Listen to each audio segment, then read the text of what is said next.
Hello, friends. I just want to talk a little bit about where I am in my game playing life. And, I've been playing a lot of games lately, and there's so much to choose these days from indie game titles, triple A's, other things like that. But for me personally, I find myself being most captured by games that have a nostalgic element to it, in which I know I will be getting some flavor of what I know I'll be getting.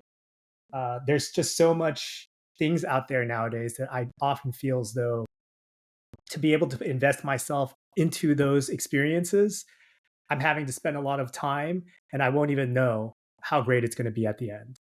Some of those nostalgic experiences that I always fall back on are things like Zelda, Final Fantasy, Spider Man. Honestly, games that have been done before, but there's just going to be a little bit more flavor on top of it. There's an angle of it that studios are kind of just rehashing things that have been done before. But with gaming franchises, for me, there's a sense of love and care that goes into these long-standing franchises and how they try to keep it alive through the generations. In a previous podcast, Ashman talked about movies rehashing a bunch of stuff. And while it is similar, it does feel like there's less investment when you're watching a movie. And so you're more likely to want to watch something different. With games, you're spending as long as 20, 30, 50 hours. And to somehow get maybe 20 hours into the experience and think, "Ah, man, this kind of sucks." It becomes kind of scary to think of that. And so when you know what you're going to get, it becomes kind of a more comforting feeling for me. The same thing can be said about movies, but given the small time frame, I'm much more likely to just want to have some fun, see something different, and then just forget about it in the next couple hours after I'm done watching. And with such a wide range of games, I can often extend this to movies that I'm overwhelmed with these options and reach an overloading point of there being so many options that I just don't engage with any of them at all. Doing this was so much easier when I had all of the time in the world, and jumping into a new franchise is like meeting a new friend. You're getting to new characters, you're interacting with them, you're learning a new system to play with.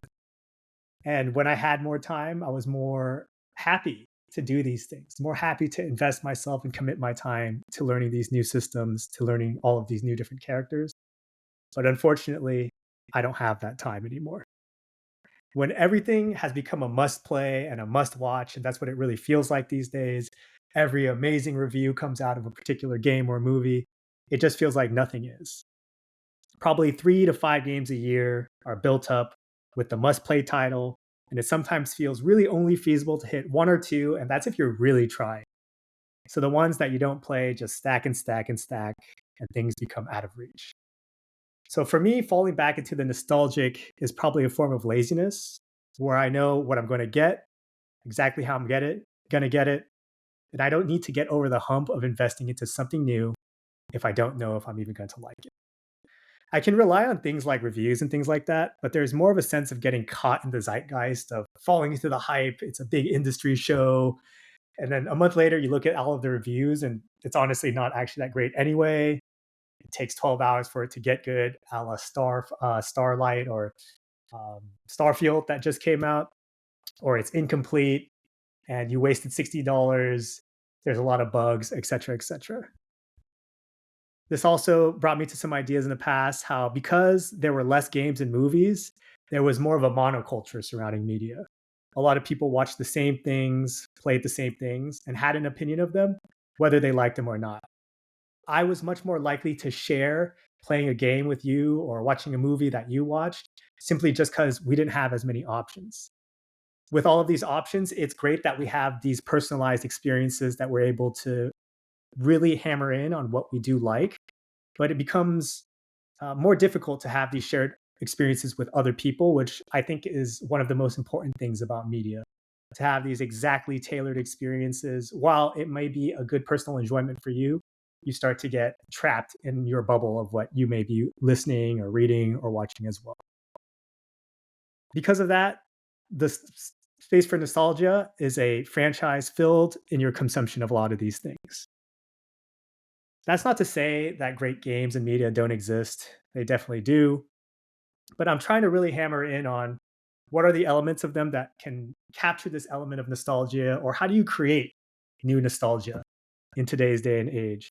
Basically, what makes a game or a movie a classic? Is it the type of game it is? Is it the type of movie it is? Is it the story? Is it the mechanics? Or is it something more personal about when you played the game and how it relates to external factors in your life? Were you a kid and you just had some time to chill and you had a great summer where you were able to jump into this game? Or maybe you played it while getting over a hard time in your life. So it has more of an emotional connection for you. Nowadays, a lot of user research has been done on AAA games. And for me, that has affected the way that they are created now. While we do have these experiences that hit a very large denominator of people who want to play, some of those more niche experiences that people are looking for seem to be buried under the dirt. And I'm sure that they do exist. But how do we find these diamond in the rough franchises? And what's the best way to go about getting into them? Is it simply continuing that search and really digging deep into all of the options that you do have until you really reach that one? Is it trusting a loved one or trusting a great friend to give you a recommendation? Or is it like me, to be lazy and just fall into the nostalgia?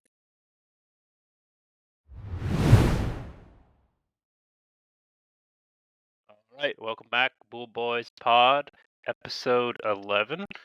Uh, got Sebastian here. Exciting pod today. Bringing back Arjun and Andrew for some One Piece stuff and a Pirate King draft, and then I have Sebastian here to talk about sports. A lot of sports happened this week. Sebastian, how are you? Busy day I'm for you, doing no? well. Yeah, I mean, busy weekend. It's you got FIBA wrapping up this morning. You had U.S. Open wrapping up midday, and then it's NFL Week 1. So one of the busier days. Kind of glad that U.S. Open and FIBA are over because that was a bit overloaded with those two going on at the same time. And no soccer for us. I mean, there's international going on, but Well, not having. I do want to give a shout out to Yeah, the Scottish national team, probably the best they've ever played in a qualification period. And if Norway, I believe if Norway only draws on Tuesday against Georgia, Scotland will have qualified for Euro with like a couple matches in hand. But they're pretty much guaranteed to qualify, knock on wood, but it would take like the collapse of all collapses. very happy for our boy Tierney to get some play time, and for Scotland to go through. My question is, will Yeah, it be at Norway's expense? So is it a Norway or Scotland situation? Who's the other teams in the group? it probably will be. Oh no, Spain, Spain. Okay, Norway. Yeah, Norway's probably not going to make it. They only that's have rough like for. 4 points through 4 matches, I believe. So really bad period. It's really strange how they have two of the greatest players in the world, and that's going to be two major tournaments in a row. I believe they've missed out on. My sentiments exactly. So that was like a happy for Arsenal Yeah, because he'll get rest instead of playing, and but sad for the tournament itself because yeah, two Ballon d'Or candidates basically just nominated last week are not going to be there. So before we're going to do some quick week 1 NFL reactions of games we saw and go through what for the casual viewer what a watchability tier list is. So uh, if you are not new to NFL or don't watch that much, which are the teams to tune in based on our opinions? You got the kind of more casual opinion from me, and then someone who's more deeper in the game with Sebastian. But before that, there's two sporting events that you mentioned I want to go through really quickly. So Israel Adesanya and Strickland fought yesterday. You saw the fight. What was your impressions? it was a You're smiling. remarkably flat performance from Izzy. It was probably the worst he's ever fought under the UFC banner. Um, Credit to Strickland. I'm not necessarily the biggest fan of his fight style. I don't think many people are, and if they say they are, they're kind of lying and are just doing it because they like his edgelord gimmick that he puts on. Um, I thought Izzy got dropped early in the or late in the first round, and it seemed to kind of rattle him, and he could never really get the distance right with Strickland. Strickland had a good game plan. His defense was solid, and one thing about Sean Strickland is his cardio is probably second to none.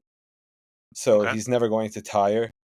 Um, the guy works really hard. It's hard not to be happy for him accomplishing this because I actually do believe he's a better person than he lets on. I think he knows that the bullshit sells, basically.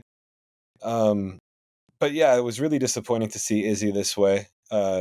I believe that there's going to be a rematch next, and the one question I think people who follow the sport closely have is like, is Izzy starting to be on his descent from his peak? Like, or have we seen the best of Israel Adesanya, and is this like from here on out going to be a slow decline?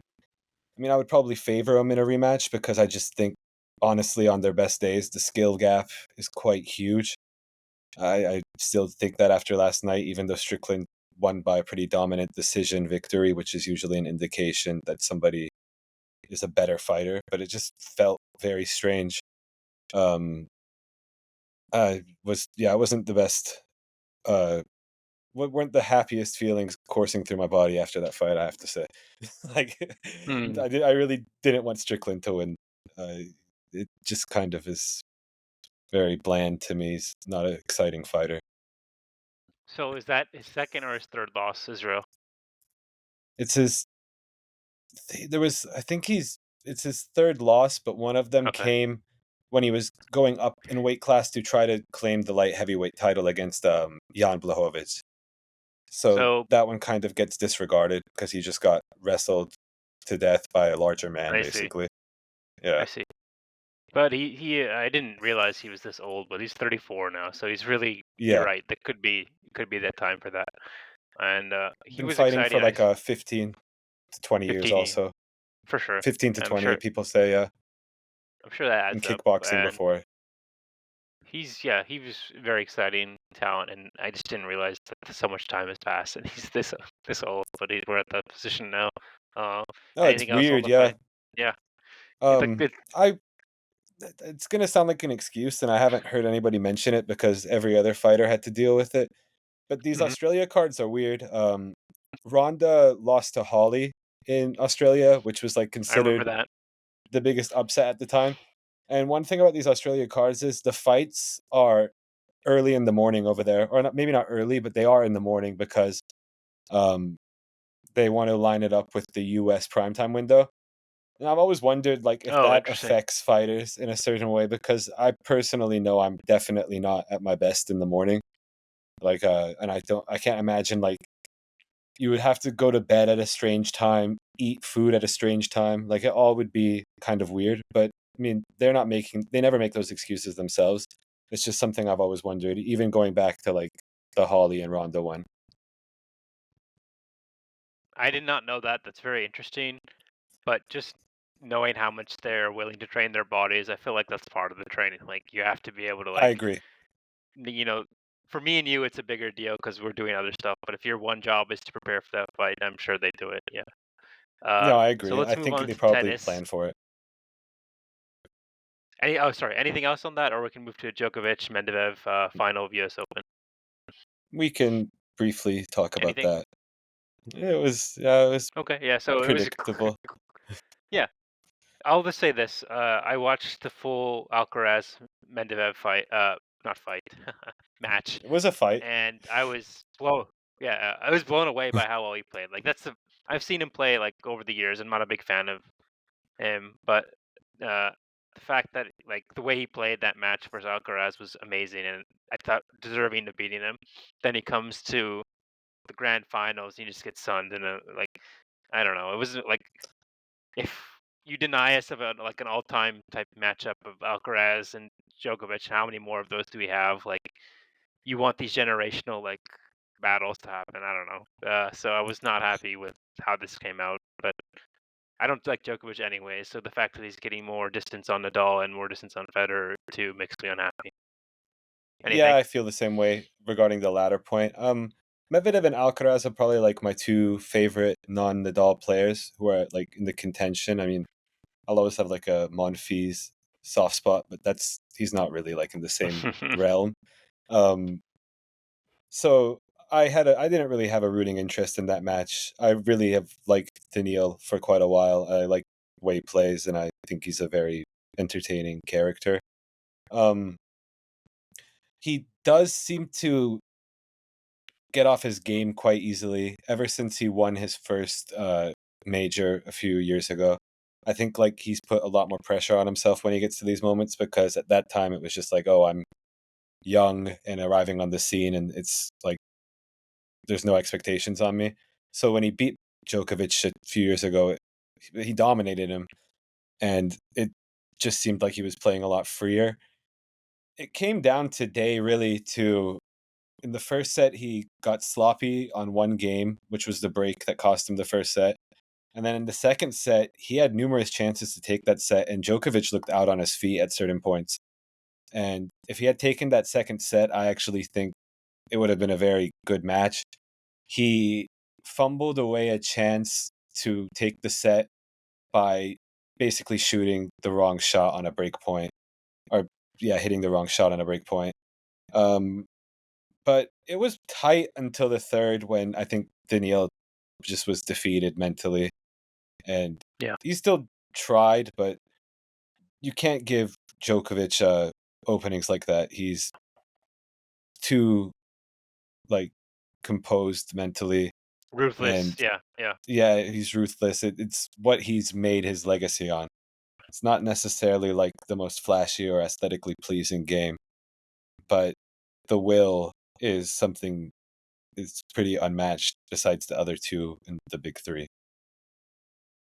And I know this is a positive spin on it, but his ability not to make mistakes. Tennis is a very mistake-heavy game. Like a lot of the Well, points are unforced errors. Like his it was ability to very make weird. reduce. Yeah, go ahead.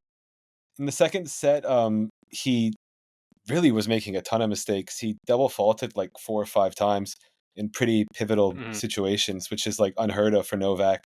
And he really just looked And he still didn't gassed. capitalize. No, yeah, Oh, he really blew it. He really should have taken that second set. I think we're having a different discussion if he does take the second set. fair enough.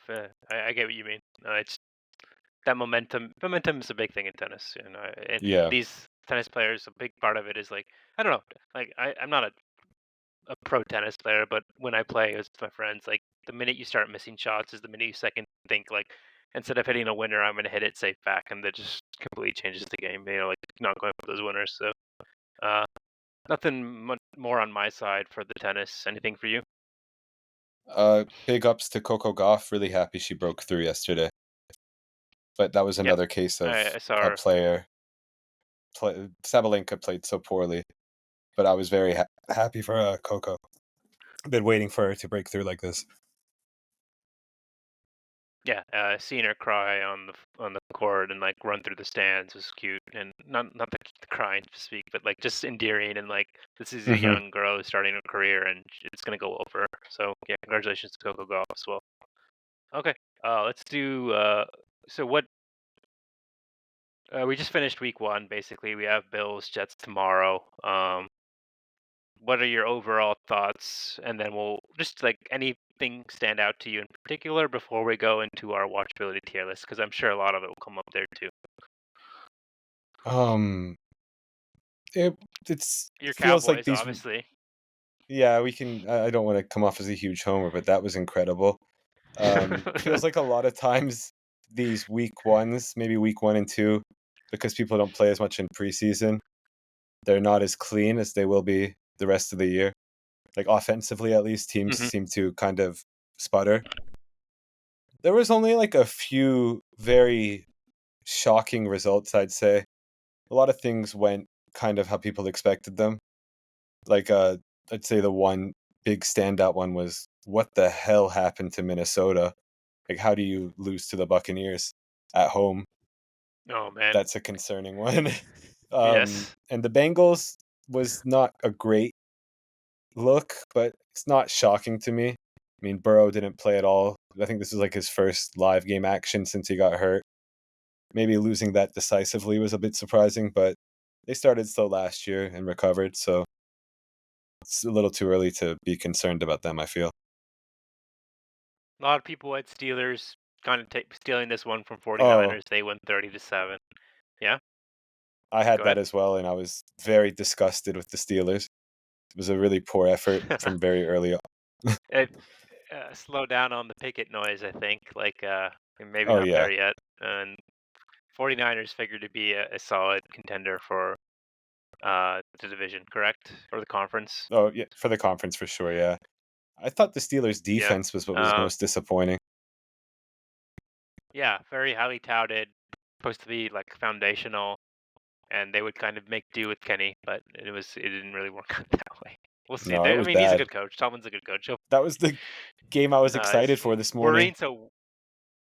So it's worrying to you. You see problems for Steelers in the future, or is it a I one-off? don't know if I see problems because Shanahan is such a master of scheming things that it may have just been him out scheming the Steelers, but it was a bad effort. Like I watched the whole first half before I finally gave up on it. Maybe even most of the third quarter, and then at a certain point I was like, this team is not coming back. And Pickett was concerning. The defense, I think, will figure it out. They have too much talent. So I was watching a little bit of Dolphins, Chargers, Rams. Surprisingly, played pretty well too. I was watching some of that. Um, Jordan Love plays really well in his debut. Basically, his Packers cruise to Yeah, victory. You catch any of that game? Did you see? I didn't get a chance to see Jordan Love play. What are your thoughts on him? it was. So I rank the games like in the slots each week, and I had that fifth most interesting of the 5 games at that time. So I Okay. wasn't fully focused on it, but I did catch it, and it was just typical Bears Packers shit. The Bears played like really conservatively and chicken shit, and just got murdered basically. Yeah, that game had a big effect on the watchability list that we're about to go through. Honestly, Okay. Very good. yeah. Yes, So sir. yeah, Exactly. Taking data points and changing yeah. our opinions. Very good. Yes. Eagles Patriots. Eagles win, Good game. and then good game. Okay, and then last one I want to talk about was Saints and Titans, right? Uh, Not a good game, but a competitive game. okay. Derek Carr makes his debut for the Saints. A lot of people pick them for the division, right? They have a shit division. Yeah, they should Some win are their division, I would say. so like a couple things go right. Maybe they're making a playoff run if this guy Derek Carr can step up for them. And that Titans, what's a good? They're like the Utah Jazz of like 10 years ago, right? Seventh, eighth seed, like they're stuck in the middle, but they have a good coach who always brings Well, them up. they'll be. Yeah, if they win their division, yeah, I guess that's a good. Maybe like you mean 4 or 5 seed, kind of. Maybe like where they Yeah, host for a playoff football, series. yes, Yeah, yeah. yeah. And in the shit bowl of the week, you could say the Commanders beat Cardinals. And that game was surprisingly competitive. Okay. The game of the week that I'm really looking forward to is tomorrow, Bills Jets. I Uh really huh. want to see how Aaron Rodgers plays, and see if Bills are for real this year and going to take it from start to finish and actually play well in the playoffs. So for anything like any more broad stroke type things, otherwise we'll go to the tier list. No, I think you nailed it. Okay. So watchability tier list. So like I mentioned, as if we were explaining to a casual friend, like or like Brian who doesn't watch a lot of football, would say these are the teams to watch, and this is the reason, and these are the teams to avoid, and these are the reasons. So let's go by tier. I gave Sebastian 5 tiers, and we're gonna put all the teams into like naturally into these different tiers. So they are must see TV. If nothing is on, I'll watch it. I have If a I'm question really about bored, that second tier. go ahead. Is it means basically like if I'm trying to watch football and I can't figure out what to watch, what will I put on, right? So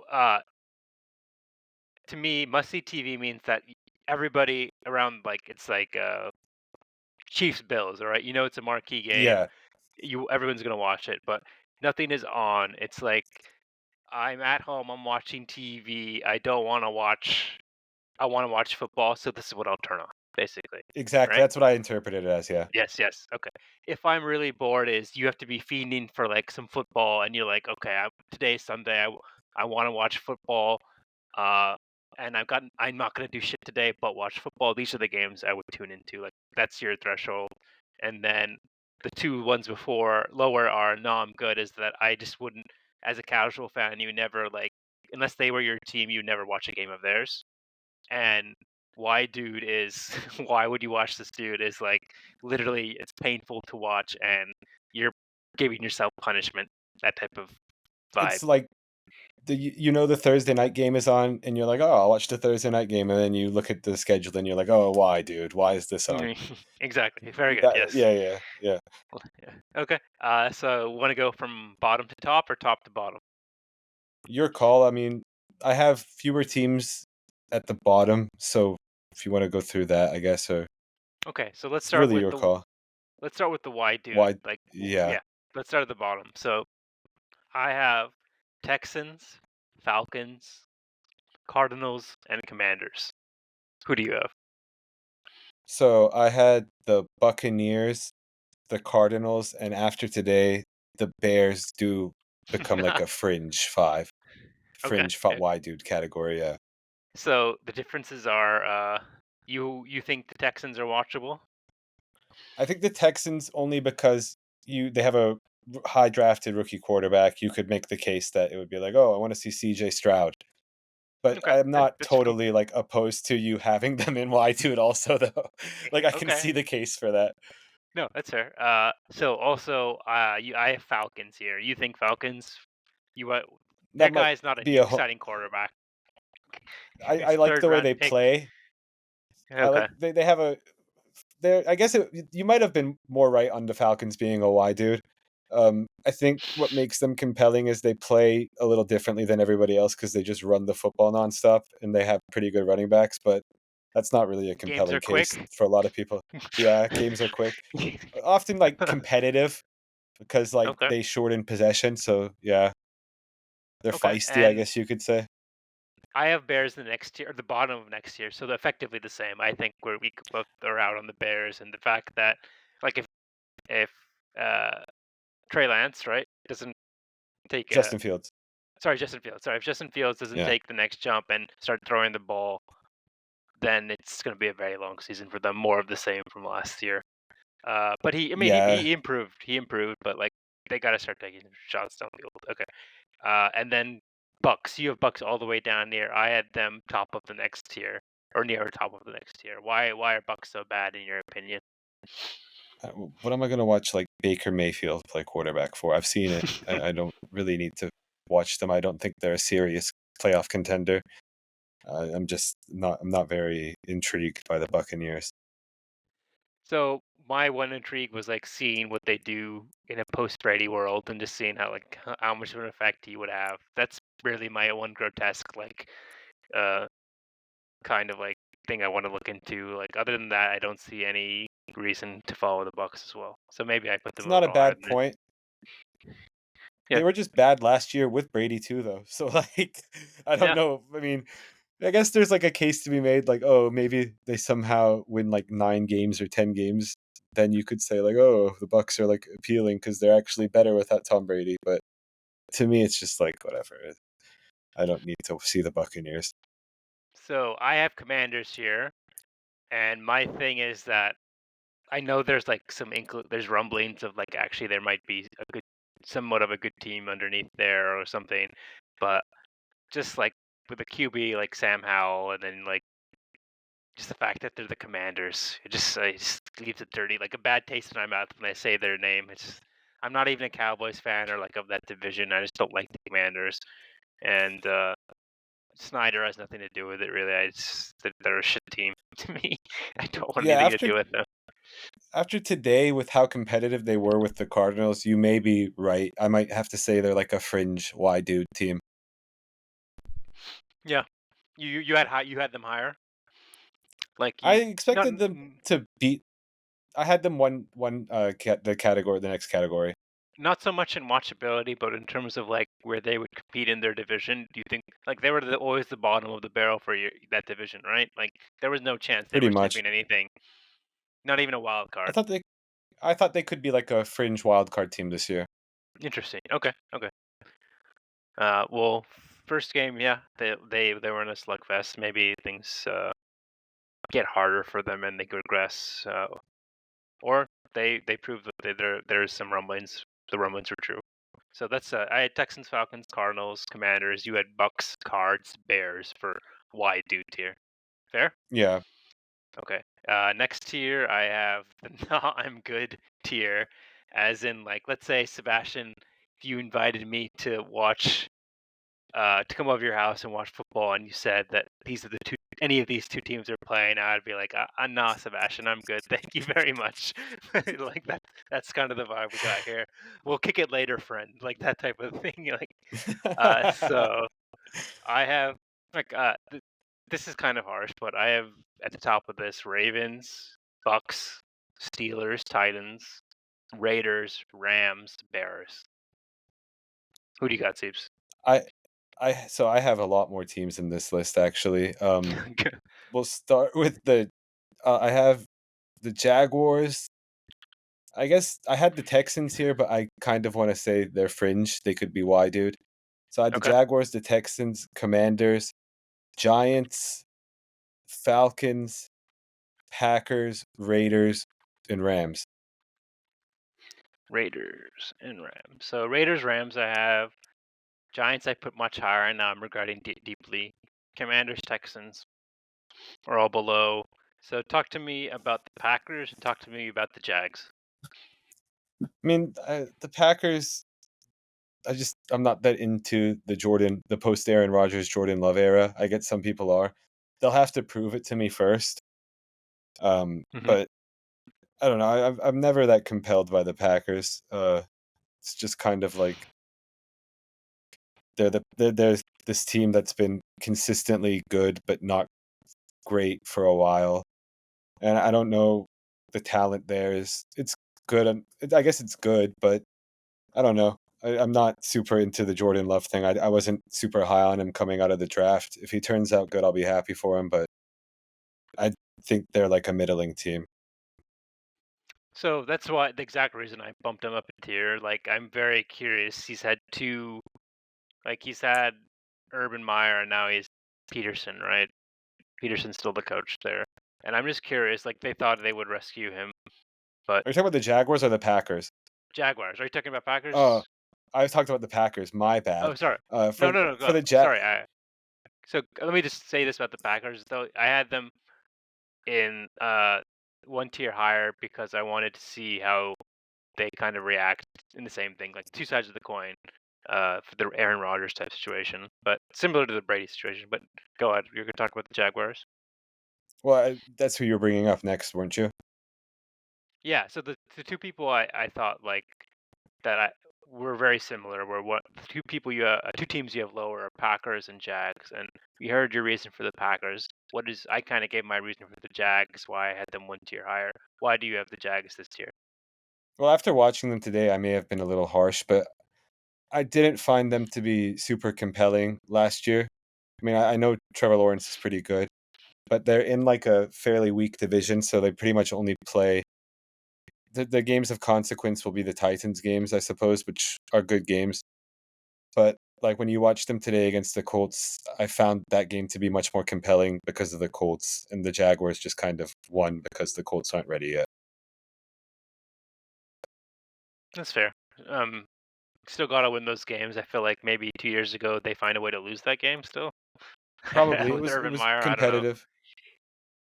Yeah, that's fair. But like for the Jags, for me, I'm fascinated with like the trajectory of these prime like first round quarterbacks who are labeled the one, and how everything can change so quickly for them. Like 2 years into his career, you're now saying like it might not.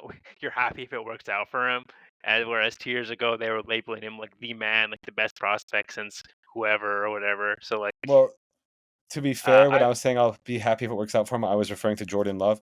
For Trevor Lawrence, I actually do was very high on him, still am very high on him, and I may have been a bit harsh now that I'm hmm, reflecting on this.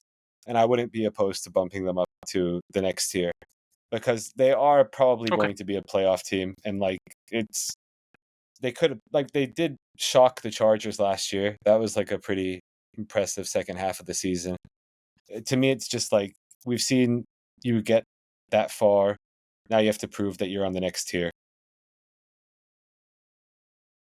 very true. Okay, yeah. So I have Jags one up. For the other teams, like Bears, Rams, Raiders, Titans, Steelers, Bucks, Ravens. In particular, the Bears, the Raiders, the Titans. Like, I'm not trying to watch Ryan Tannehill play or like Jimmy Garoppolo or the Bears, with Fields. Like watching, I want to watch the good quarterbacks play, and like watching these middling offenses isn't that enticing to me. So that's why I have a lot of these in this tier.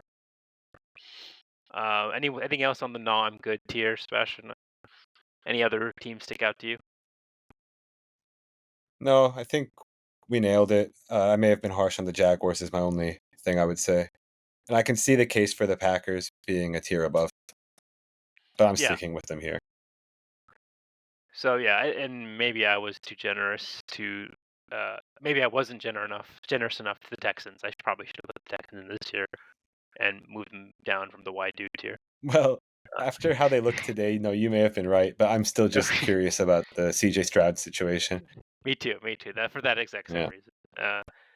Okay, moving up a tier. If I'm really bored and you're just sitting on the couch and you are looking for something to watch, these are teams that I will tune into if I see them. Why don't I've been going first? Why don't you go first this time, Sebastian? Who do you got in this tier? If I am really So bored.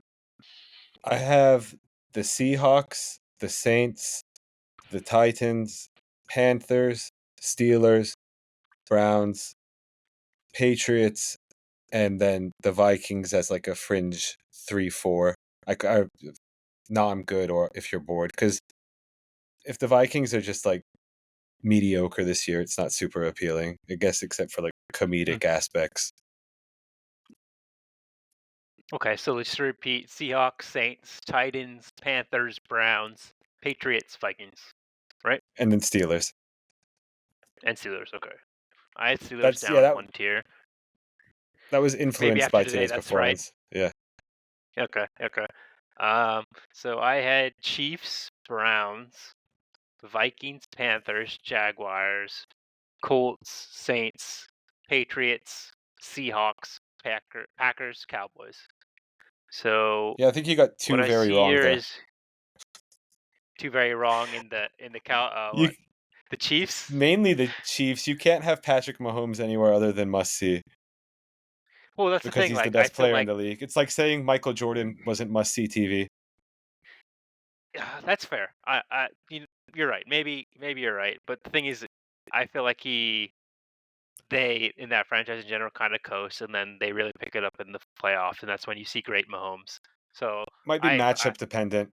yeah, maybe matchup dependent, but if I'm bored, like I'll watch him play a good team, but I wouldn't watch the Chiefs just clown on the Texans or something. Like I think Fair like point. so that's why I have them in this tier if I'm really bored. Uh, Browns, I think we saw today. Like I'm excited to see how Deshaun comes back and whether it was a bad like little blip or he's going to be the real deal now. I figured it'd be a good team and to play for the division. Vikings for the same morbid curiosity that you have. Like it was like yesterday, a flash, or last year, a flash in the pan with a 13-4 record, or are they is Kirk Cousins like gonna regress to what he should be normally and stuff? Like I don't know. It's very interesting to me. Um, Panthers. Let's talk about Panthers. We both had Panthers here, but I want to know why you thought the Panthers should be in this tier. Number one overall pick. I was high on Bryce at Alabama. Hmm. Want to see how it goes. It wasn't great today, I'll be honest, but I just am in on the experience because there were so many questions about his size. And I believe that he had the talent to actually succeed at the NFL level, but the size was always going to be a big question mark. So I am curious to see like if people were right that you can't be that small and be a successful NFL quarterback. Do you think there'll be some like Tua comparisons with like He's concussions and stuff? he's just way smaller than Tua, even though. Like less thick is what I've heard, right? Yeah, He's he's lighter like and 5'10" or something. he's like Kyler's height, I believe, but weighs a good deal less than Kyler. Is there like any? I assume he's a running quarterback. Is there a lot of Drew Brees in him, or what? Like, I 'cause- would say he's not really a true. He's not as like run happy as Kyler can be. He was a better passer in college. I guess Drew Brees would be like a fair comparison. But even Drew Brees was a bit thicker. So yeah, warning signs maybe for the Panthers long term with his injury. Luck, hopefully not. Obviously. They Um, put a really bad team around him this year too. It's kind of a bummer. so you're kind of putting him out to burn, kind of right in the fire, like Yeah. a little bit early. Would there be any value in him sitting this year? Is that never the No, cards he for has them? to play. He That has to doesn't play. happen anymore. Okay. Unfortunate, unless you're Jordan Love, right? He was like a little different situation though, because that was a very strange draft pick, and they had Aaron Rodgers, who was he was coming off like a fairly down year, but it spurred him on to 2 MVPs. Um, one team that uh, I probably should have put higher, and just because I like to hate watch them, is the Patriots. I like to see when Patriots fans get all flustered. One key one in our life is Bill Simmons. It's fun to see when the Patriots are bad, how salty he gets. But Yeah, he makes it so much more fun to follow that team. exactly right, exactly right. So maybe I should put on the Patriots if bump them up to the next tier, which is nothing is on. But They actually I think looked good today though. So it's like they may actually be fairly competitive. I mean, they had a terrible open to that game, and then for the rest of the game, Mac was pretty solid. And they had a chance to actually beat the Eagles. They were wow. like a toe away from being set up first and goal with like under a minute. Like it was basically like a toe drag away from them actually being So in a position like to win. you say that, but truthfully, was it more that the Philly didn't play that well, or did Patriots actually play well? I'd say Mac played fairly well for the last 3 quarters of the game, and their defense was pretty solid. And the Eagles' offense didn't really get going, and that's partially because of the Patriots' defense, I would say. Okay. And then Yeah, I would that's also all take I. issue Yeah, with your Cowboys pick. And I America's don't even team. do this as a homer. I think most casuals, as a Cowboys fan, I have this experience. They end up watching the Cowboys just so they can shit on them if things go wrong. But I Hmm. think anytime you have one of like the brightest defensive talents we've seen in this generation, and Micah. probably one of the best players in NFL, yeah, when you have Micah, it kind of is hard not to say they must watch TV because what he does just jumps off the screen, and it's very exciting. That's such an apt like way to describe it because like I had the Cowboys on today and I was walking around and doing stuff and like taking out the trash. Anytime I came in to like the family room, it'd be like, "Oh, Micah Peterson out of nowhere!" Like Parsons, sack for Micah Parsons. Sorry, Micah Parsons like sack for 4 yards or something. Like it's just like I heard his name every time I came into the family room because he was doing something dank on defense. So I exactly what you're saying. I understand.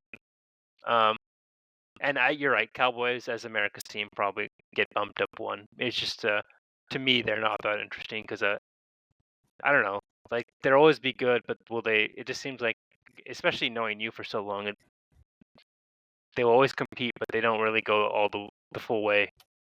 You I know? will say, like, this is probably the only time in my life as a Cowboys fan, which I would date to well, I've been alive longer than this, but from what I remember, it's like 1996, 97.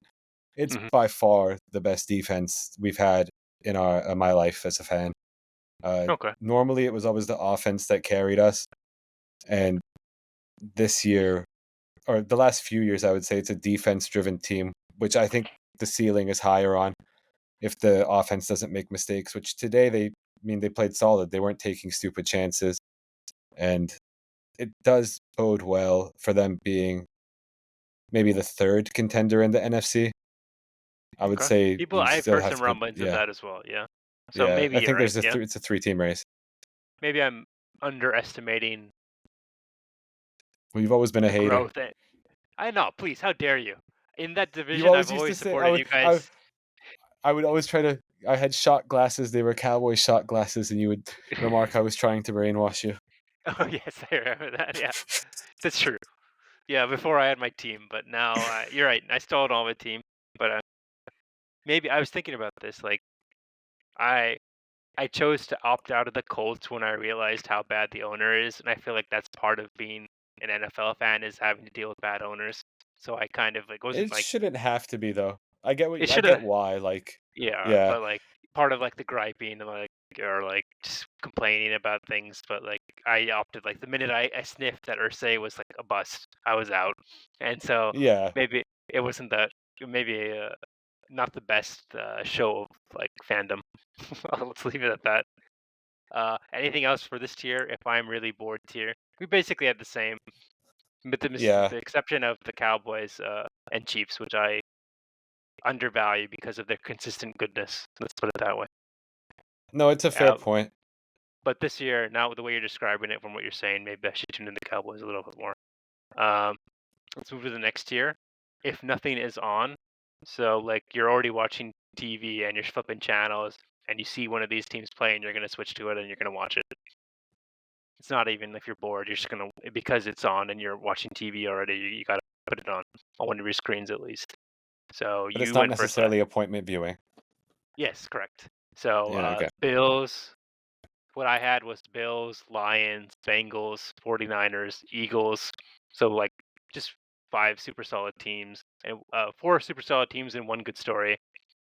And then Dolphins for the Tua experience. And then a big miss for me was putting Giants in this tier because I was buying into the Daniel Jones hype, and I'm like, oh, New York team is good, like, and he actually like survived like the initial like QB carousel type situation, and he's kind of emerged through the shit like in Shawshank Redemption. He's walked through the tunnel of shit, and he's in the little river, like saying, "I'm the QB of the Giants," and they've chosen him.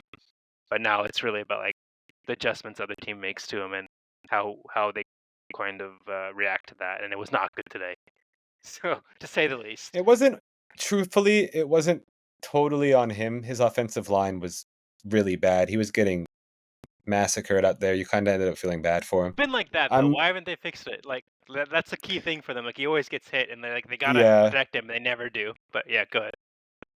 I mean, the Cowboys are a particularly hard team to handle. Their front seven, they're vicious. I mean, Yeah, they're one of the best in the league. So, I mean, I like Daniel Jones. I saw it a few years ago, even before last year. I thought he was better than people were letting on. So I was happy for him getting his contract despite him being a giant. But I mean, they're definitely not in this tier. So besides all that, what I'm yeah. saying, yeah, I would say they're They probably stick out a like a tier, sore thumb. Now that I'm tier looking below. at it, it's like, Yeah. ugh. Let's say. So who did you have? I had the Colts because I'm very in on Anthony Richardson. It was quite Yeah, exciting to see him today. The Bills, the Bengals, the Broncos for the comedic aspect, and then the Ravens as a matchup dependent one because I kind of feel like today they played the Texans. It was not a very good game to watch. They weren't very clean, and the Texans were just very bad. So this tier, I didn't have as many teams as I have in the next. Well, maybe I should, yeah, say there's not as many. I feel there's more must see but teams. The Eagles, I would say, are like a fringe must see if no other good game is okay. on. If they're not playing a good team, I would say they're kind of whatever because they're going to So dominate to them. me, like, if any of these teams are playing, you'd watch them. So like a good example is if the Ravens are playing Bengals, I will always like tune into that game and Great check game. in and see what's going on. Yeah, or I don't know if they'll play this year, but if 49ers and Bills play or something, or Eagles 49ers, I'll tune into those type of marquee games for sure. That's a good way to describe it. So Colts, I had one tier down for the same exact reason. I'm interested in this Richardson Bell and see how it goes. Bengals, Broncos, Ravens, no qualms with that at all. I have 49ers here. You don't. So you have 49ers up one or down one? Up one. Okay, interesting. We'll talk about it coming up. But I agree with you on Bills, and you don't have Lions here. So you have them up again? Yeah, but Or to me, Lions are fringe. Must. I think the Lions are a must see because of the story. Like yeah, you're they've been such a mediocre, not mediocre is being kind, terrible franchise from most of their existence.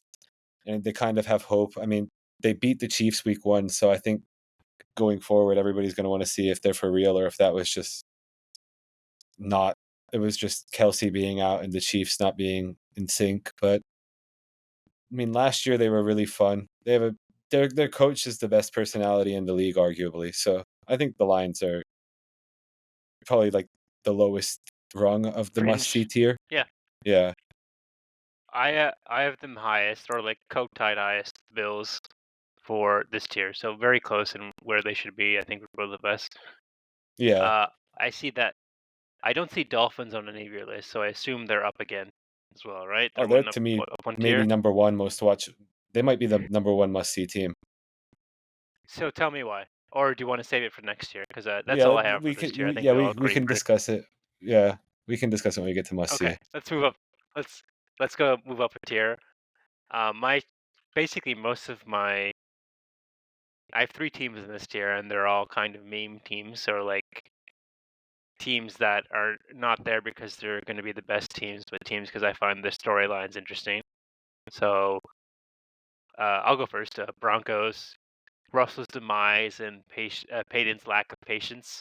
How that goes on for the rest of this. Like I think I was on some other podcast, and they were saying like Russell will call Peyton like every day for like a month to try to convince him to come be the coach of the Broncos at some point. And Peyton was like fed up of his shit back then, and now to be his coach and like to deal with him like every day, like I feel like he'll like grow 10 times as much gray hair and just be so sick of it that he makes the move halfway through the season and just gets rid of them. I mean, they lost today, didn't they? So just not a They good start did. for They that. lost because they lost by 1 point and they missed an extra point in the game. For sure, dude. There you go. Okay. I have them a tier below, but it's for the comedic reasons. Because if we're going off quality of football, they are like in the non good. But just for Yes. comedy, they get to Yes. be in. Yeah, if no other game is on. So then I have Chargers. Herbert's ascendance coupled with really, really bad coaching seems to make for like very fun and dynamic games, and like how they're gonna fuck it up. That's kind of what you look at when you watch the Chargers. It's kind of a hate watch, but I like the Chargers, so or I like Herbert rather. So that's why I like watching them, and they're LA team, so that's why I have them higher. Probably in reality, if they were some other team not in LA, I'd probably have them 1 tier down, or maybe even 2 tiers down. But It's a fair and point. if they didn't have Herbert too, so like those two If things they didn't really have drive them up. Herbert, yeah, if they For didn't have me, Herbert, they would be they'd a probably Y be at the dude bottom. probably. Yeah. Yeah, exactly right. Exactly right. Yes, yes. And then to me, the key, like the must watch for this year, for me particularly, I will tune in and or follow each game every week is the Jets. Yeah, I'm I just think so most like people feel that way. yeah, I'm so in on like the entire thing and how it's gonna go and the Rodgers in New York vibe. So those are my 3. Who do you have? So I maybe went too many teams in this, but so I'll start with the Dolphins. To me, are number one. They are just so fun to watch. They're so dynamic. I mean, that game against the Chargers today was incredible to watch. Partially, I think the Chargers defense wasn't very good, but when you have Tyreek Hill, Jalen Waddle, all that speed on offense, I think for the casual viewer, it's pretty pleasant to watch. And Tua's a tremendous passer. You just hope he stays healthy. I think that's Same. Yeah. very cliche to say, but it is true. And the Then reason I why had people will watch too, just to see if he stays healthy, right? It's I guess morbid so. I mean, that's a curiosity. bit morbid, but yeah, it might be true. Um, the Jets are definitely up there for all the reasons you've listed. If it's good, if it's good, it's cool because it's like, oh, New York, the Jets, they're finally like successful again. I think they have the longest playoff win For all their drought, or maybe just longest playoff their in tortured North fan America base, right dude. now. Like the tortured fan Yeah, base. The tortured fan base. They killed the guy on Curb. Yeah, like I think the Lions are the most tortured, but it's a debate okay, that's okay, fair. because I mean the So Lions, they have one playoff win in their 50-year history or something, maybe but more than they're not 50 New years, but York yeah, though. Yeah, I get what you exactly, mean, it's but okay, true. so you have Dolphins and Chargers, Jets. yeah, Okay. Dolphins, Jets, Lions were fringe. I said I said already. Hmm. Chargers I had on this tier, but to me they did it. Their offense wasn't as dynamic as you would have hoped today. So if they don't turn that They around, they gotta could drop. unleash him and let him throw, man. Yeah, Kellen Moore is shaky as an offensive coordinator to me, but we'll see. Maybe they'll get more used to each other and it'll work out. And then I had 49ers. I think we discussed this. Shanahan is just a master at scheming games. The offense really pops off the screen when you're watching it. They have so many weapons, and they're just so talented on both sides of the ball. I mean, they beat the shit out of the Steelers today, and that was quite a surprise. Not that they won, but the way they did it, it looked like the Steelers didn't really belong on the field with them. And the Steelers are supposed to be a good defense. And then you get to, for me, the Chiefs. Patrick Mahomes should always be must watch, in my opinion. But we Okay. discussed, yeah, is matchup dependent. Like they're playing the Texans, it's not necessarily must watch. And then I have the Cowboys and the Eagles. We already went into it about the Cowboys. And for me, the Eagles, there's just so much talent, both sides of the ball. Jalen Hurts is dynamic. But yeah, it can get like they can beat teams pretty badly, or at least they did last year if there's a big talent mismatch. And that necessarily isn't the most visually appealing thing to watch, I suppose. So I'm not opposed to the Eagles being a tier below or like in between tiers. But yeah, that's my must see tier. Very nice. And what I see here is really you have one, two, three, four, like 5 or 6 teams that are really solid and figure to be players in the playoffs. And you have 2 stories of Yeah, great teams in the Lions and the Jets that just have great stories, right? that's But all fair. the And then the others, Dolphins to me are like the greatest show on grass right now. best, okay, best viewing experience would be the Dolphins. A very, very good way to put it. Uh, And also a great, like a very lovable coach. He's the polar opposite of Dan Campbell, Detroit's coach, but I would say they're pretty much like the two most lovable personalities in the league. Mike Sorry, what's the McDaniel, Dolphins? Yeah, Mike McDaniel. Wasn't there some he's like very funny. negative? Okay, well, I thought there were some negative vibes. Like there was enormous support at the beginning. Then he just said some things that got him like into hot water, and then the positive vibes have kind of lessened since he said that. Is that true? He, I don't think people loved the Tua situation Oh last yes, year, how it after was handled, what he said. Yes, yes, that's what was it exactly. Yeah. but he clearly cares about Tua. Like I don't know how people could derive anything other than that from a lot of things that he said. And I think what rubs people the wrong way a lot of times is he's like an atypical football guy. Like he's not very normal. He's like this laid back, sarcastic, kind of geeky guy. Hmm. And I don't think people really know what to make of him many times, but he's very funny. Okay. Yes, I know the Dolphins had a stacked roster, but I didn't know they were like you had them this high and their potential was so high. So maybe I will start taking a look at them more. Anytime I look at the Dolphins, it's just like, oh, Tua's getting carted off the field type situation, and it was just not a good vibe. But they're all healthy and things, and I then with mean, the good coach, yeah. Tua outplayed the fuck out of Justin Herbert today. I mean, He yeah. like Tua's on pace to throw like 6,000 yards this year if he stays healthy. Oh my And God. Okay. today's and anything's to judge. I mean, Tyreek Hill is still one of the more dynamic players to watch. He was dominant today. Uh, he- They're just a offensive juggernaut. All right. Enough said. Yeah. Anything else on watchability tier list? We'll do a little bit of FIBA, but we'll take a break. Any closing comments on NFL Week 1, Sebastian? No, just excited about Jets Bills tomorrow. I mean, that's Monday Night Football did a really good job getting that game to close out week 1 because there's so many storylines heading into it. I'm looking forward to that game, and I will happily watch it the entire game. Yeah. And I'm hoping, like, it's 2 teams I want to do well. For I have to say, if I had to pick like who I want to win, it'd be Bills, because Yeah. I think uh, there's still some comedy from Jets losing, and Bills need to start like good well and continue that momentum throughout the season. Otherwise, it'll be like, Yeah, that may be the most tortured fan base if we're being real. yeah, Bills Mafia. Yeah. And 4 Super Bowl losses in a row. Uh, Last year, 2 years ago, the 13 seconds. Yeah, that might be ultimately the most tortured fan base. If not now, when for the Bills? That's all I'll say. Yeah, definitely. All right, let's take a break. We'll come back with FIBA.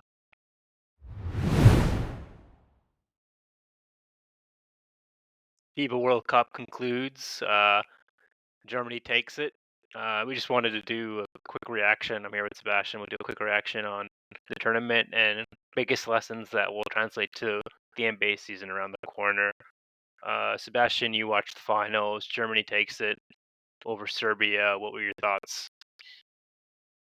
Um, I think Germany ultimately were the best team throughout the whole tournament. I was quite happy for Franz and for Dennis. Not happy at all for Mo. I think Mo Wagner is probably one of the least likable basketball players in the entire world. Ex-Laker Mo Just Wagner. yeah, I wish he wasn't one. I, I didn't know he was this big of a like shithousery guy. Even going back to Michigan or when he was a Laker, I don't know when this became a thing, but the guy's just insufferable. Like I really don't Irritant like times watching him at 10. the yeah. Yeah. But he's one of these he's a big guy. Big guys aren't usually like that type of irritant. I'm trying to think of that guy. Scola? Scola was Like a like Scola type. very skilled though. Oh, so but he Mo I was guess not in is there? kind of skilled. Yeah, I mean, I'm not going to fight you on that, but I was thinking, like, I do think they can be irritants that are big, but I I don't know much about. I like whenever I see Mo in the NBA, he's just causing shit on the court, trying to be like He got get under knocked the out. skin. Yeah, get under the skin of like the best player and just be annoying. So I can see how in FIBA that's times five. But what about Germany's? Like I'm happy for Schroeder, for sure, Schroeder. And Franz proves that he's like the real deal, and it's not Paolo's team just yet. It's Paolo's and Franz's team. Is that fair to say? I think for people who had watched the Magic a lot, and I got the privilege of I watched the Magic pretty much all of Franz's rookie year because I had him in fantasy, and I was wildly impressed. I was like, Jesus, this guy is another level. Like I didn't expect this. So I've always been of the impression that it's not just Paolo's team; it's both of their teams, and it makes them dangerous that it's both of their teams because Hmm. they're both so big and skilled. They can both initiate offense. I just think Germany in the final, they turned it up. They turned their defensive pressure up in the second half, and I don't think Serbia had the offensive firepower to overcome it. Their shots weren't falling. They couldn't get to the lane and get their because Serbia had been shooting this insane clip on interior shots throughout the latter part of the tournament, and I think the pressure forced them to settle for shots that weren't necessarily what they wanted to get. And their big man Milutinov was pretty much neutralized by the Voigtman. I guess you're supposed to pronounce that Footman or whatever. He's like the one of their starting big, and then their backup Mo. Milutinov couldn't really get the rebounds or the interior scoring. That kind of settled things for Serbia when they were in need of it in earlier rounds. But my guy, Alexa Avramovic, the backup point guard for Serbia, who clamped Shea down in the semifinal, he almost like single-handedly brought Serbia back late in that game, which was surprising because I don't think offense is what he's known for. But he was getting off, and I was really rooting for them to come back and pull it off, just because I had become a huge fan of him throughout this tournament, and they fell short. So Schroeder finishes with an impressive 28 points, 2 assists, 1 steal, but he was like 50 plus shooting. And this Obst fellow, tell me about Obster, because he's the one who killed us in the semifinal. Andreas Yeah, Obst. yeah, yeah. He wasn't super on in the final, but yeah, he did kill the US in the semifinal. He's just a sharpshooter. He never it felt like he was never missing until the final. Um, Back to Schroeder, he actually hit like the game sealing basket to make Three. it a 4-point game with like it was a layup. Okay. He he beat my guy off the dribble, Avramovich off the dribble, and then hit like a pretty tough layup over him to make it a 4-point game with like 10 seconds left, and that was pretty much all she wrote. But yeah, it was a fun tournament. I think there's a few things I have to criticize about FIBA's schedule. Like I don't necessarily love the year that they hold the World Cup in. 1 year before the Olympics, right? Yeah, because they're afraid of going against the FIFA World Cup, but I feel that the overlap in fan is very slim. I mean, yeah. And wasn't this World Cup during December anyways, or like a different time anyways? So they would have been fine. Yeah, it would have been fine even if it wasn't. I mean, they play in like September. The FIFA World Cup is usually in early summer. Yeah. So I understand your grief with that. Yeah. So the segment is just biggest lessons that will translate to the NBA. But before we do that, tell me about the scheduling issues, and then we'll go to more broad things. Well, I just think you're never going to get the most like you're not going to get the most talented or talent-filled tournament if you're hosting it 1 year before the Olympics, because a lot of players are going to have to choose between like the World Cup or the Olympics if they're going on deep playoff runs or anything of that nature, because that's just too much basketball to play in 1 year Yeah, or they have 2 years, to I take their guess you would say. rest. You're Yeah, making them like they need that one off season to recuperate, like LeBron does and stuff like. And the absolute prime players, you're right. You're making them choose, and obviously they're always going to choose the the Olympics. So Olympics. I Yeah. understand. Yeah. So, but about scheduling, you were saying something I just like, think maybe they should consider going back to the same year as the FIFA World Cup. I mean, I don't really think there's an overlap in fan bases. I think there are people who will watch. There's basketball fans who will watch the FIFA World Cup. I don't think there's many soccer fans who are watching the FIBA World Cup. and it's cool like to have one every like 4 years to say this is the World Cup for the sports, and one of them is for basketball, one of them is for soccer. I don't think there's anything wrong with that. It creates a sense of like It used to be that way. yeah, sense of so not ceremony but circumstance really, that like this is the time when we do this. But I can see what you're saying. Anything else on that? And we'll move to biggest lessons. Uh, no, I think that's pretty much all I have to say about FIBA, Okay. Uh, like the so big. organization. Okay. Biggest lessons for me was that, and more broadly, is that when I looked at it, 4 out of the top 5 players in the NBA are foreign, right? Giannis, Luka, Jokic, and you could put Embiid there. Who were the list I had Tatum at 5, so be it. But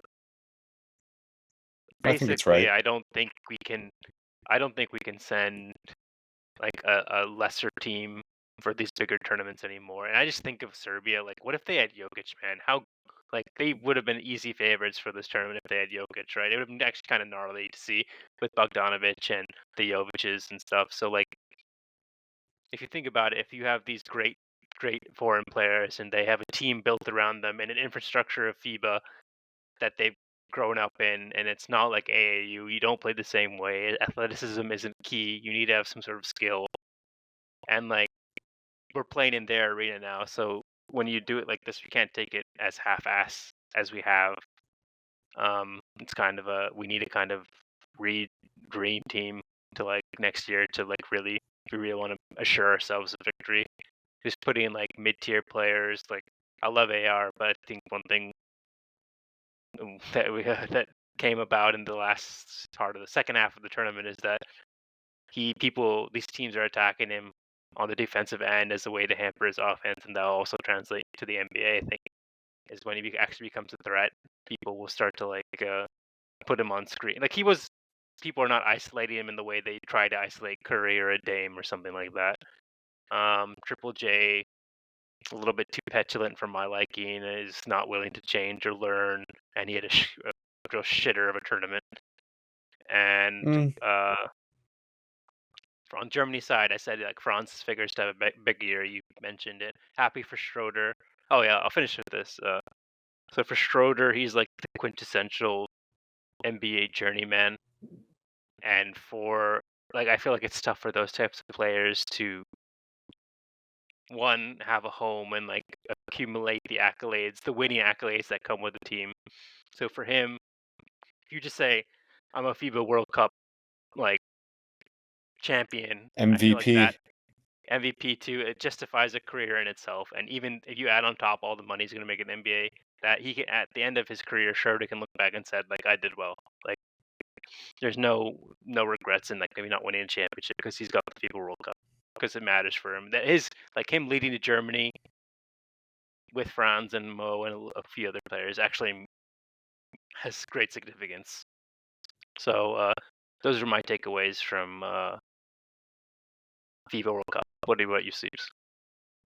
I kind of agree. I don't know that the Reeves thing will translate as much to the NBA because I think guards in international play are bigger and more physical.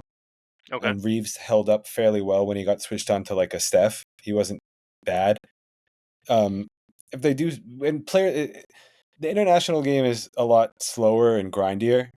Um, it's going to be a problem if Kerr decides to bring these undersized teams to, or Kerr and Grant Hill, because Kerr doesn't fully select the team. Mm-hmm. But if he brings these undersized backcourts to the Olympics, it'll be a problem. I'm not sure that he will. Like, I do think they probably will bring a much stronger team. I think of the Lesson is players on this learned. team, I can only really see like Ant and Halliburton and maybe Walker Kessler going because there's no other big men. But I don't really see like a Brunson or a Reeves making it out there next year. Bridges maybe another one who could play. Mm-hmm. Bridges was pretty solid for a lot of the tournament, but you can't like I don't know how seriously the U.S. is taking these World Cups. Like, sure, it's funny when I mean, it's not funny. I don't find it that funny, but people find it funny. Like they're like, "Oh, the U.S. lost in the World Cup, haha."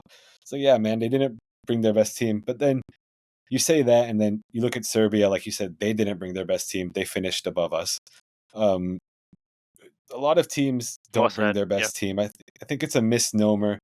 People are like, "Oh, the U.S. brings their C team and still finishes fourth.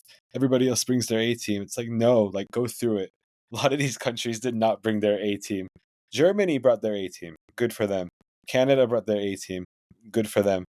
I think for Canada, it was much more important because they could qualify for their first Olympics in like what 24 years by doing well in this tournament.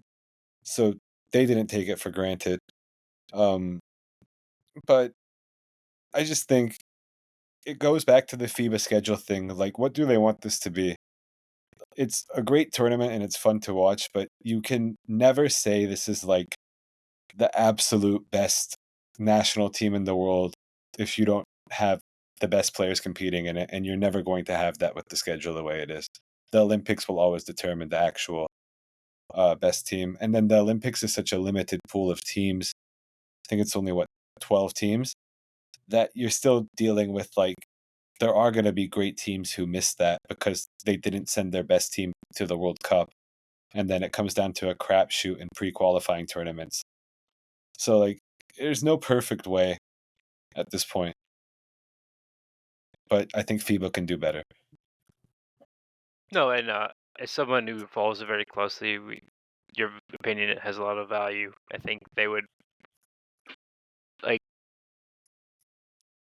true basketball fans know that they'll always watch it, but for the to grab the casual fan, they have to kind of jump through hoops, and they're trying to do all these things, and in that quest to find like more casual fans, maybe they're losing the diehards, which are propping them up anyways.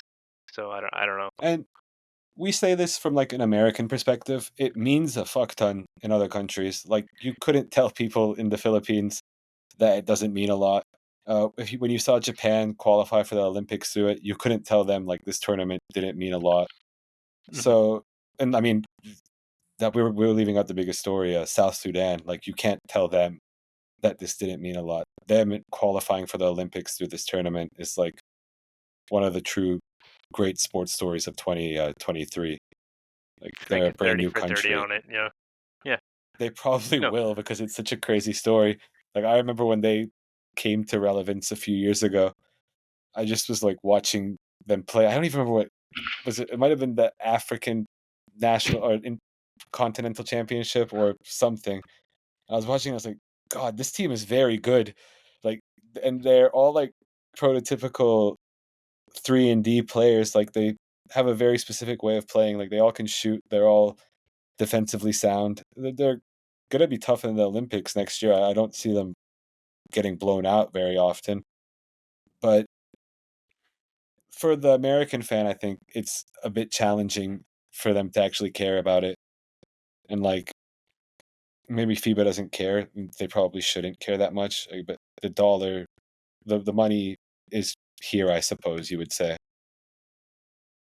with US viewership. Yeah. Like you said, no easy answer.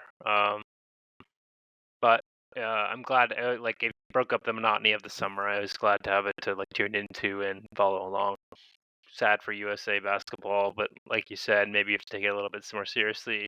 And one and two, sorry, really evaluate how serious you want to take it, and look at how serious other nations are taking it. And It's you know, it's like go ahead. the US has to take it a bit seriously just because you do qualify for the Olympics through this tournament, which is a good call by FIBA, I suppose, because otherwise I don't think people would take it seriously at all.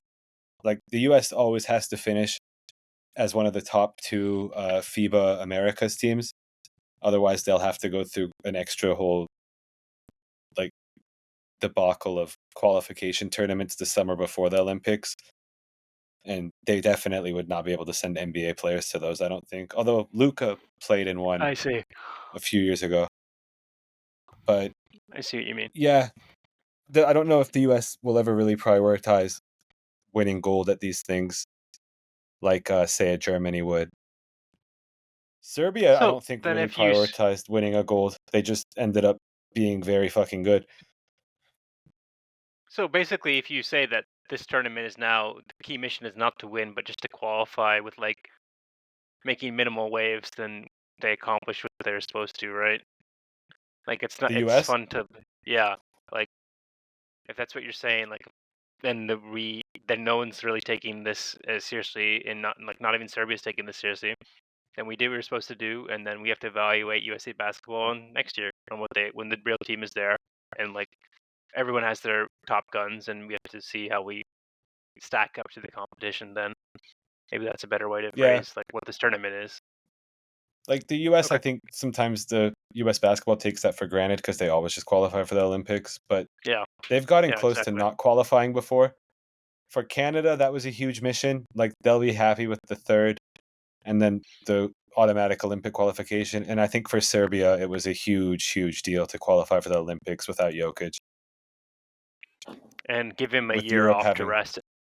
Yeah. yeah, Europe has so many good teams. I mean, to not have to go through the extra kerfuffle of the qualification tournaments, I I think see. Serbia completely happy.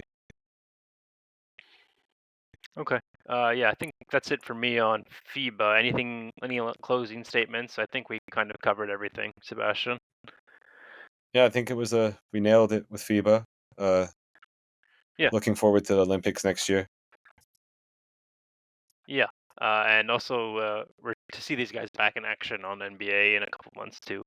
I'll be excited to see. It's true. Okay. So yeah, it's coming around the corner. You don't know realize it, but it's coming. I already got to start No, I know. draft prep and stuff for fantasy. You know, I need to. I need the extra time. How about that? Yeah, it's fair. Yeah. So coming up next. Yeah, yeah, even you admit. Coming up next. We're doing a One Piece segment. I brought in Arjun and uh, Andrew and Brian makes a return. So looking forward to talking about some things about One Piece with those guys. Sebastian, thank you for your time. See you next week, and we'll have soccer to talk about as well. Das Vidania. Thanks, boss. Take care. Thank you.